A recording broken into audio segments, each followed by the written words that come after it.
I would say to the Chargers fan base that's yelling about injuries, miss me with all that conversation.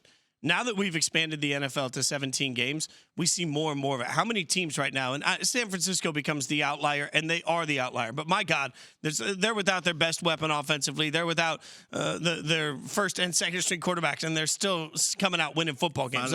We are in a world where if you choose to build your roster with all superstars, that's fine. But you better have depth somewhere. You better have guys that are plug and play. And so for all the injury conversation, for me, there's this moment of like, at some point, if you're injured every year as the Chargers are, then you better account for that. Now, I think the training staff or the strength staff needs to be questioned, because for your team to have these injuries week in and week out and year in and year out, something is said about the training staff, something's to be said about the strength and conditioning program, and that needs to be altered as well. Well, and to that end, though, I would say, like, we have talked about the Chargers like their season has been an epic fail because they're under the microscope and everything they do, and because they're in the same division as the Chiefs. But right now, the Chargers are sitting at 9-6. I think they have a real shot at winning out.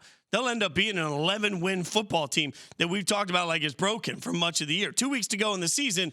They're sitting here and they've got the where will they land most likely playoff seed.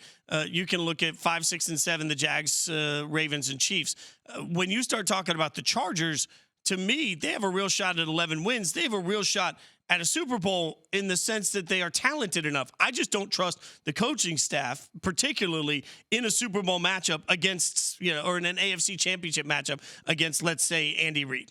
Well, no, especially because we know that game particularly is going to be in cold weather, right? And we know the mindset of this coaching staff offensively, and we know how, a guy in Brandon Staley loves to go for it on fourth down. I'm not going to lie. I was kind of proud of him last night because I think it was early on when they had a fourth, and it wasn't too much to get the first down, but it was deep in their own territory, and he punted the football. And I say, oh, my goodness. I know going through his mindset, he's saying, you know what, we're in the playoffs right now. I can't make no bonehead move at this juncture in this ball game, early on in this ball game, and give the Indianapolis Colts any kind of life, because that's something that he has done in the past. Now, I do believe that you can go for it on fourth down, but pick and choose your spots. I don't mean every time you get a fourth and short, or every time you get a fourth and two, a situation like that, you just go for it. Pick and choose your battles and understand the way the game is going, but then also understanding the offense of the opposing team. You knew you were playing the Colts last night. They were struggling to do a lot of things offensively, and your defense has been stepping up. Now, let's talk about this defense for a second, because a lot of people have been giving them a lot of credit. I give them a ton of credit against the Miami Dolphins because they had a specific plan that shut down Tua in that pass game that loves to go over the middle of the football field, right? And then they also negated the run game for the Miami Dolphins. They played the Titans and the Colts next. Those are two teams that are really, really struggling right now offensively. The Titans started 7-3. They have lost 5 straight. They don't have their quarterback right now. From an offensive standpoint, they're struggling to garner a lot of things. Last night, the Indianapolis Colts, atrocious, Fitz. Atrocious. I can't believe I spent my time last night watching that atrocious offensive football. But I had to, because I know we were coming on the show this morning.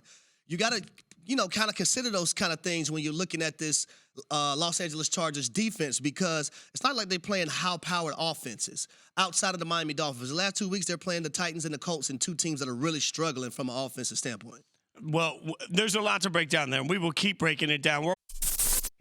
Thanks for watching ESPN on YouTube. For live streaming sports and premium content, subscribe to ESPN+.